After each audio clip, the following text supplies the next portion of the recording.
संस्कारभारती रांगोळी शिकायची आहे, मग ही चिन्ह तर आलीच पाहिजेच. 5 बोटांमध्ये रांगोळी पकडून कशी काढायची ते आत्ता पाहूया. हे बघा, इथे दाखवल्याप्रमाणे हाताची मधली बोटं एकावर एक जुळवून त्यावर अंगठा ठेवून ही रांगोळी मगमध्येच अशी थोडा वेळ सोडण्याची प्रॅक्टिस करायची.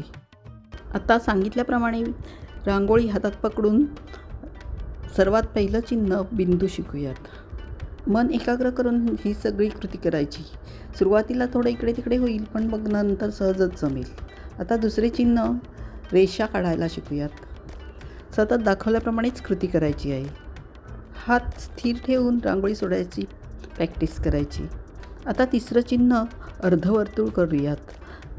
5ही बोटं एकत्र जुळवून एकावर एक ठेवून आणि अंगठा वर ठेवून अशा प्रकारे हात वळवत अर्धवर्तुळ काढून घ्यायचे आणि मग त्यानंतर चौथं चिन्ह पूर्ण वर्तुळ काढण्याचं